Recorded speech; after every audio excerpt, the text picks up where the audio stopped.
আসসালামু আলাইকুম সবাইকে আজকে ডিজিটাল প্ল্যাটফর্মে স্বাগত জানাই। তো ইতিমধ্যে আমরা চ্যাপ্টার 2 এর পার্ট 1 এমসিকিউ আলোচনা করে ফেলেছি। আজকে আমরা চ্যাপ্টার 2 এর পার্ট 2 নিয়ে আলোচনা করব, যেখানে আমরা বাকি এমসিকিউগুলো সলভ করে নেব ইনশাল্লাহ। তো দেখো, পার্ট 2 এ আমরা প্রশ্ন নাম্বার কত থেকে শুরু হবে? 49 থেকে শুরু হবে, রাইট? তো 49 প্রশ্ন দেখো কি বলেছে, কোনটি ব্লুটুথ স্ট্যান্ডার্ড ও ফ্রিকোয়েন্সি। এখানে দুইটা কোয়েশ্চেন, অনেক সময় পরীক্ষায় শুধু স্ট্যান্ডার্ডটা জানতে চায়, আবার পরীক্ষায় ফ্রিকোয়েন্সিটা জানতে চায়। তো আমি একই সাথে দুইটা কোয়েশ্চেন দিয়ে দিয়েছি। দেখো এখানে বলেছে ব্লুটুথ, হ্যাঁ, তিনটা জিনিস নিয়ে আমরা আলোচনা করব। একটা হচ্ছে ব্লুটুথ, আর একটা হচ্ছে তোমার ওয়াইফাই, আর একটা হচ্ছে ওয়াইম্যাক্স। ঠিক আছে, ব্লুটুথ, ওয়াইফাই, ওয়াইম্যাক্স। তো এগুলার স্ট্যান্ডার্ডটা, যেমন ব্লুটুথের স্ট্যান্ডার্ড হচ্ছে 802.15। ঠিক আছে, ব্লুটুথের স্ট্যান্ডার্ড কত? 802.15। এগুলো পেন নেটওয়ার্কে কাজ করে। তো এখানে 802.15, আর ব্লুটুথের হচ্ছে ফ্রিকোয়েন্সি যেটা, সেটা হচ্ছে 2.45 গিগাহার্ট, যেটা একাধিকবার পরীক্ষা এসেছিল। ঠিক আছে, ওকে, বাকিগুলো কেন হয় না আমরা সামনে দেখলেই বুঝবো। দেখো এখানে বলেছে ব্লুটুথ, ওয়াইফাই, ওয়াইম্যাক্স, যে তিনটার কথা আমি মাত্র বলেছিলাম। দেখো ব্লুটুথ হচ্ছে পেন নেটওয়ার্কে কাজ করে, ওয়াইফাই ল্যান নেটওয়ার্কে কাজ করবে, আর ওয়াইম্যাক্স হচ্ছে কি ম্যান নেটওয়ার্কে কাজ করবে। তাহলে কোথায় এটা আছে? পেন ল্যান ম্যান, হ্যাঁ, এই যে খ নাম্বারে পেন ল্যান ম্যান আছে, তার মানে এটাই হচ্ছে আমাদের রাইট অ্যান্সার। ওকে, পরবর্তী প্রশ্ন চলে যাই। পিকোনেট কোনটির সাথে সংশ্লিষ্ট? মনে রাখবা, পিকোনেট হচ্ছে ওয়ান কাইন্ড অফ ব্লুটুথ। ঠিক আছে, ব্লুটুথের যে মেকানিজম ইউজ করা হয় সেটাকে বলা হয় পিকোনেট। ওকে, পরবর্তী কোশ্চেনে দেখো বলেছে নিচের কোনটি ওয়াইফাই স্ট্যান্ডার্ড। দেখো ওয়াইফাই স্ট্যান্ডার্ড হচ্ছে 802.11। এটা তোমার মনে রাখতে হবে, হ্যাঁ, এটা একটু মেমোরাইজ রিলেটেড। তো আমরা কি দেখেছিলাম প্রথমে? ব্লুটুথটা হচ্ছে 802.15, আর এটা হচ্ছে 802.11, রাইট? দেখো 802.11 প্রযুক্তির সাথে কোন নেটওয়ার্ক কাজ করে? এই যে এটাই সেটার উত্তর। তাহলে কোনটা কাজ করবে বলেন তো? ওয়াইফাই। আর ওয়াইফাই কাজ করে কার মধ্যে? ল্যানের মধ্যে কাজ করে। কোশ্চেনটা খুব চমৎকার একটা প্রশ্ন করেছে, তার মানে উত্তর হবে ল্যান, লোকাল এরিয়া নেটওয়ার্কে ওয়াইফাই কাজ করে, রাইট? আচ্ছা, পরবর্তী প্রশ্ন আমরা চলে যাই। বলেছে ওয়াইফাই এবং ওয়াইম্যাক্সের মধ্যে পার্থক্য। হ্যাঁ, কভারেজ এরিয়ার মধ্যে পার্থক্য, কার মানে ডিস্টেন্স।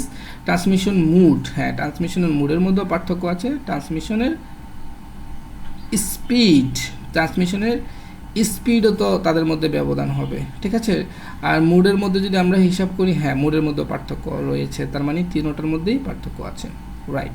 পরবর্তী প্রশ্ন আমরা চলে যাই। দেখো পরবর্তী প্রশ্ন বলেছে সাশ্রয়ীভাবে পাহাড়ের এলাকায় কার্যকরী নেটওয়ার্ক স্থাপনের জন্য কোন মাধ্যমটি ব্যবহার করা, কোন মাধ্যমটি সুবিধাজনক? এটা আমাদের মনে রাখতে হবে ওয়াইম্যাক্স, কারণ এখানে উঁচু নিচু থাকে।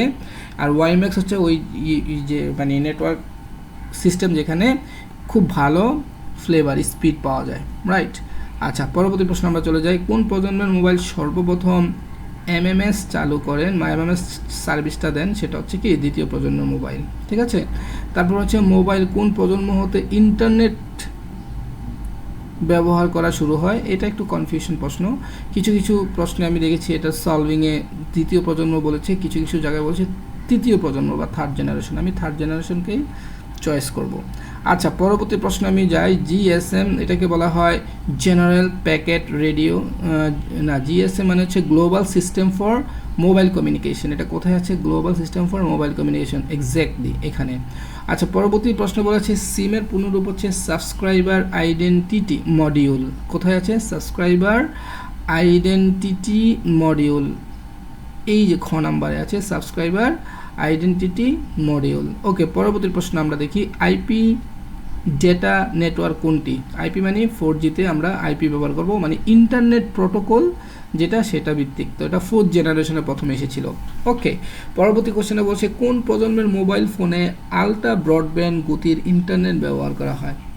আলট্রা ব্রডব্যান্ড, ব্রডব্যান্ড মানে হচ্ছে তোমার আইপি, আইপি ছাড়া, আইপি অ্যাড্রেস ছাড়া ব্রডব্যান্ড ব্যবহার করা যায় না, রাইট? পরবর্তী প্রশ্ন রোমিং। রোমিং জিনিসটা কি? মনে রাখবা, রোমিং হচ্ছে বিদেশে অন্য অপারেটর নেটওয়ার্ক ব্যবহার করা। ঠিক আছে, কেমন? ঘটনা হচ্ছে এরকম যে তুমি মনে করো গ্রামীণ সিম ইউজ করো, তো গ্রামীণ সিমের এমন জায়গায় চলে গেলা যেখানে গ্রামীণের নেটওয়ার্ক নাই বা তাদের কোনো স্টেশন নাই যেটা থেকে তোমাকে নেটওয়ার্ক প্রোভাইড করবে, তখন তুমি কি করলা? অন্য নেটওয়ার্কে, অন্য অপারেটরের কোনো নেটওয়ার্কে যখন তুমি অ্যাক্সেস নিবা ওই গ্রামীণ সিম দিয়ে, তখন এই ঘটনাটাকে বলা হয় রোমিং। ঠিক আছে, মানে বিদেশে বা অন্য কোথাও অপারেটরের নেটওয়ার্ক ব্যবহার করা। তার মানে তুমি যেই অপারেটর অন্তর্ভুক্ত ছিলা, যখন সেটাকে তুমি পাবা না, তুমি অন্য অপারেটর ব্যবহার করে, যেমন অনেকে দেখো গ্রামীণ বা রবি সিম ইউজ করে, সে গ্রামীণে কনভার্ট হয়েছে। সেটা কীভাবে? কারণ সে রবি সিমটাই তার আছে, কিন্তু সে যে অপারেটরটা ইউজ করতেছে সেটা গ্রামীণ ফোনের, তখনই সেটাকে বলা হয় রোমিং। এটা ওয়ার্ল্ড ওয়াইড খুবই, যেমন ভোডাফোন কয়েকটাই জায়গা আছে যেখানে তারা ইন্টারনেটে মানে ইন্টারন্যাশনালি তোমাকে এই সেবাটা দিয়ে থাকে, আর এই ঘটনাটাকে বলা হয় রোমিং। হচ্ছে তারপরের প্রশ্ন দেখি আমরা, সর্ববৃহৎ এলাকা জুড়ে কোন নেটওয়ার্ক তৈরি হয়? সর্ববৃহৎ এলাকা, সেটা হচ্ছে কি? ম্যান।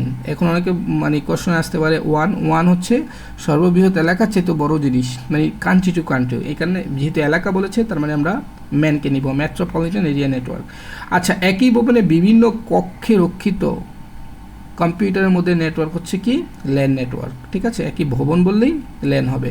ক্লায়েন্ট সার্ভার নেটওয়ার্ক ব্যবহার করা হয় কোনটির ক্ষেত্রে? মনে রাখবা, ল্যানের ক্ষেত্রে কি? ক্লায়েন্ট আর সার্ভার। যেমন আমি ল্যান নেটওয়ার্ক ইউজ করছি, আমি হচ্ছে ক্লায়েন্ট, আর যারা আমাকে প্রোভাইড করছে তারা হচ্ছে সার্ভার।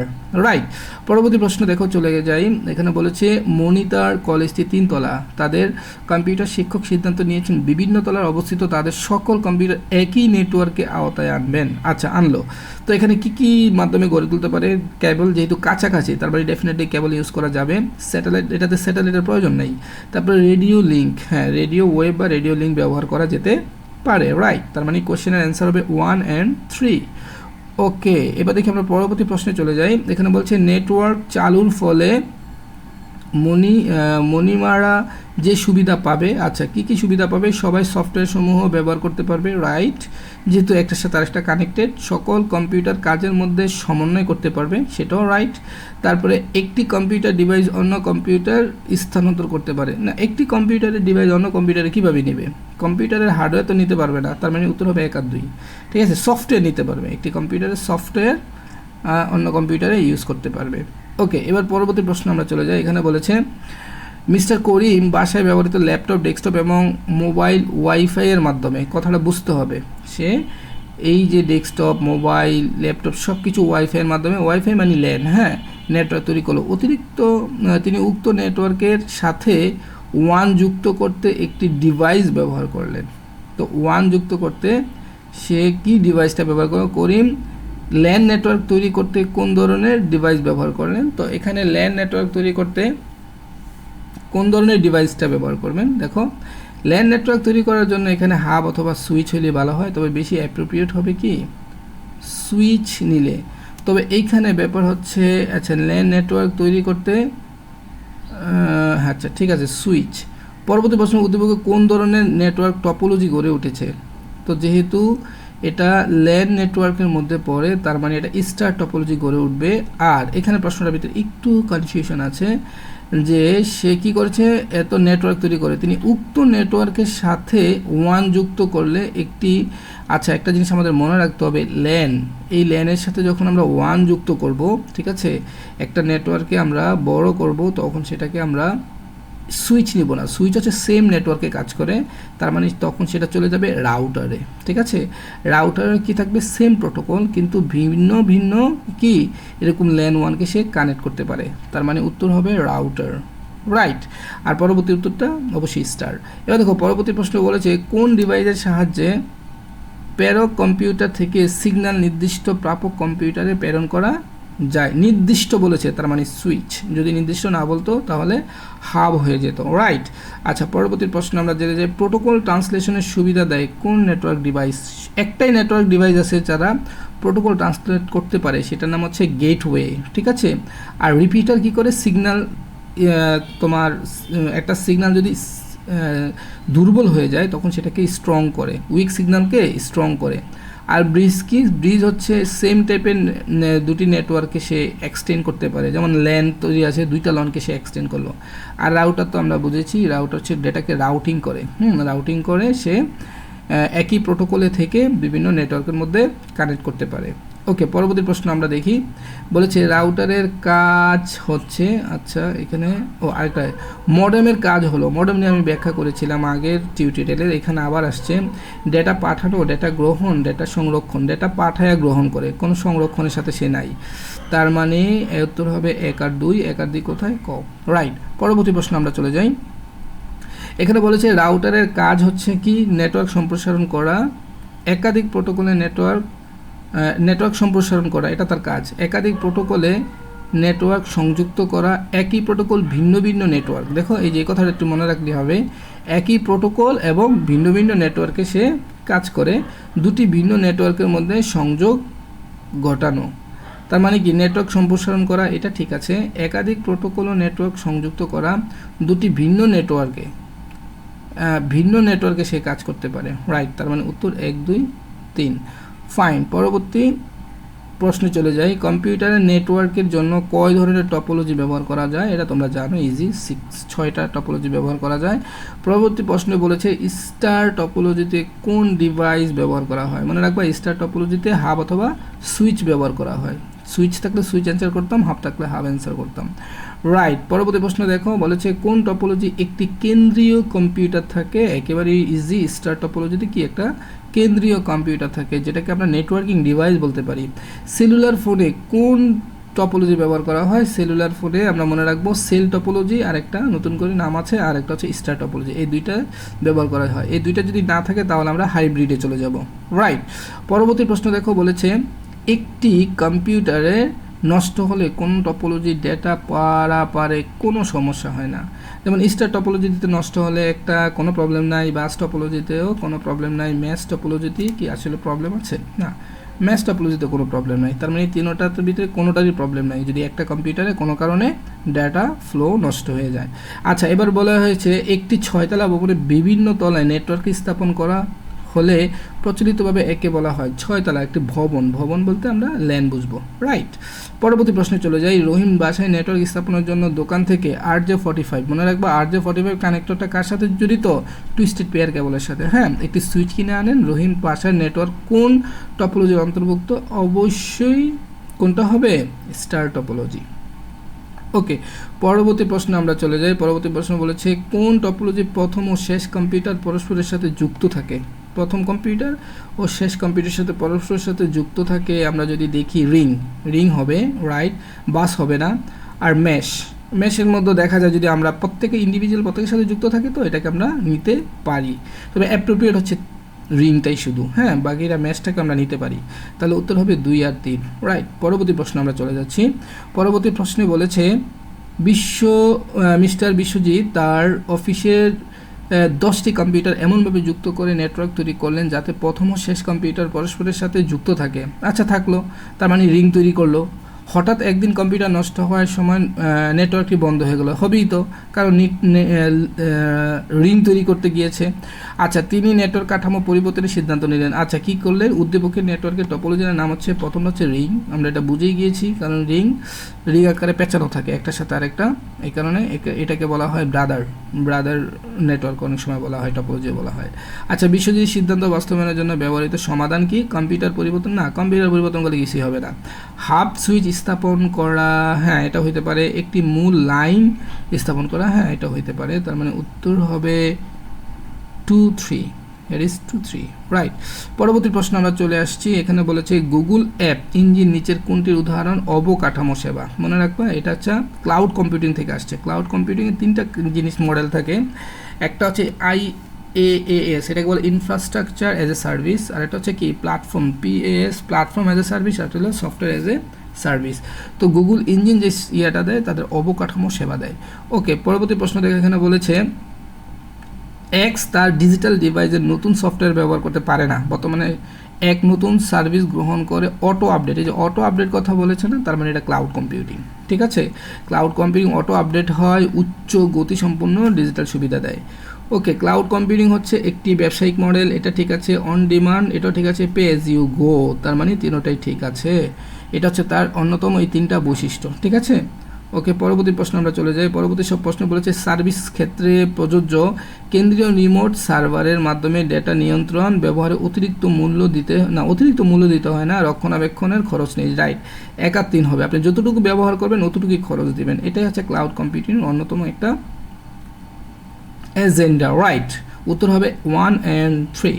পরবর্তী প্রশ্নে আমরা চলে যাই। এখানে বলেছে ক্লাউড কম্পিউটিং এর মাধ্যমে কাজ করার সুবিধাজনক, শুধুমাত্র নিজস্ব হার্ডওয়্যারের প্রয়োজন। ঠিক আছে, আমার একটা হার্ডওয়্যার লাগবে, সফটওয়্যার স্বয়ংক্রিয়ভাবে আপডেট হবে। রাইট, সার্বক্ষণিক ব্যবহার করা যাবে। হ্যাঁ, অবশ্যই, তার মানে উত্তর হবে 1, 2 and 3।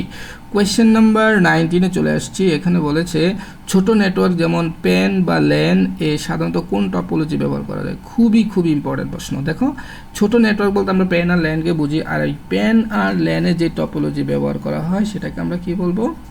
প্যান আর ল্যানে যে টপোলজি ব্যবহার করা হয় সেটাকে আমরা বলবো স্টার টপোলজি। ঠিক আছে, স্টার টপোলজি কি প্যান আর ল্যানে ব্যবহার করা যায়। আরও সহজ মনে রাখার উপায় হচ্ছে যে টপোলজিগুলো ইজি, কমপ্লেক্স না, সেগুলোকে বলা হয় স্টার টপোলজি। মানে ইজি, কোনো কমপ্লেক্স না, যেমন রিং, ম্যাশ, হাইব্রিড, এগুলো কিন্তু কমপ্লেক্স টপোলজি। ঠিক আছে, ওকে, পরবর্তী প্রশ্ন আমরা দেখি। বড় নেটওয়ার্কে যেমন ম্যানো 1 কোন ধরনের টপোলজি ব্যবহার করা মানে বেশি ব্যবহার করা যায়? মনে রাখবা, বড় মানে বড় ঝামেলাযুক্ত, যেগুলো কমপ্লেক্স। তো কমপ্লেক্সের মধ্যে কি আছে? কমপ্লেক্সের মধ্যে তোমার বাসের চেয়ে বেশি কমপ্লেক্স কি? হাইব্রিড, তাই না? কারণ হাইব্রিডের সবগুলোর মিশ্রণ থাকে, তার মানে উত্তর হবে কি? হাইব্রিড। ঠিক আছে, আচ্ছা, পরবর্তী প্রশ্ন আমরা দেখি। পরবর্তী প্রশ্ন বলেছে টুইস্টেড পেয়ার কেবল তারগুলো পেঁচানো থাকে কেন? তারগুলো পেঁচানো থাকে কেন? ইলেকট্রোম্যাগনেটিক ইন্টারফেস ইএমআই কমাতে। মনে রাখতে হবে কি? ইএমআই কমানোর জন্যই এই তারগুলো পেঁচানো থাকে। আর ইএমআই মানে ইলেকট্রোম্যাগনেটিক ইন্টারফারেন্স। আচ্ছা, তারপরের প্রশ্ন বলেছে নিচের কোনটি টুইস্টেড পেয়ার কেবলের প্রকারভেদ? মনে রাখবা, টুইস্টেড পেয়ার কেবল 2 প্রকার। একটাকে বলা হয় এসটিপি, এটাকে বলা হয় শিল্ডেড টুইস্টেড পেয়ার কেবল, আর একটাকে বলা হয় ইউটিপি, এটাকে বলা হয় আনশিল্ডেড টুইস্টেড পেয়ার কেবল। রাইট, পরবর্তী প্রশ্নে বলেছে অপটিক্যাল ফাইবার কেবলের ডেটা ট্রান্সমিশন কিভাবে হয়? অপটিক্যাল ফাইবার কেবলের ডেটা ট্রান্সমিশন হয় কিভাবে? আলোর পালস লাইনের মাধ্যমে, আলোর সিগন্যালের মাধ্যমে। হ্যাঁ, আমরা জানি অপটিক্যাল ডাটা যে ট্রান্সফার হয় সেটা হচ্ছে আলোর পালসের মাধ্যমেই ডাটাটা ট্রান্সফার হয়। রাইট, এবার দেখো এখানে একটু ব্যাখ্যা বলেছে। অপটিক্যাল ফাইবার ডেটা ট্রান্সমিশন হয় ফোটন এর মাধ্যমে। ঠিক আছে, এটা ফোটন, এই কথাটা যাতে মনে থাকে। আরেকটা বলেছে অপটিক্যাল ফাইবারের কোর। ঠিক আছে, কোর দিয়ে আলো প্রতিফলিত হয় একবারে ভিতরের অংশ, যেটা গ্লাস। আরেকটা প্রশ্ন আসে এখানে, এবার ঢাকা বোর্ডে এসেছিল লেজার বা এলইডি লাইট ব্যবহার করে ডেটা পাঠানো হয়। যে লাইট ব্যবহার করে ডাটা পাঠানো হয় সেটার নাম হচ্ছে লেজার বা এলইডি। ঠিক আছে, আর যেটার মধ্যে দিয়ে আলো যায় সেটা হচ্ছে ফোটনের আলো। ফোটন, এটাই হচ্ছে আমার অপটিক্যাল ফাইবার নিয়ে তথ্য। তো আজকে আমাদের আর কোনো প্রশ্ন আছে? হ্যাঁ আছে, দেখো নিচের কোনটি অপটিক্যাল ফাইবার কেবলের প্রধান সুবিধা? কি? সস্তা, অবশ্যই সস্তা না। উচ্চ ডেটা ট্রান্সফার রেট, হ্যাঁ এটা ঠিক আছে। বিদ্যুৎ পরিবহন, না, এটা উত্তর পেয়ে গেছি, খ নাম্বার উত্তর হবে। রাইট, আশা করি আমাদের টিউটোরিয়াল এখানেই শেষ হয়ে গিয়েছে। হ্যাঁ, সবাইকে আজকে অসংখ্য ধন্যবাদ জানিয়ে এখানে শেষ করছি। সবাই ভালো থাকবেন, আল্লাহ হাফেজ।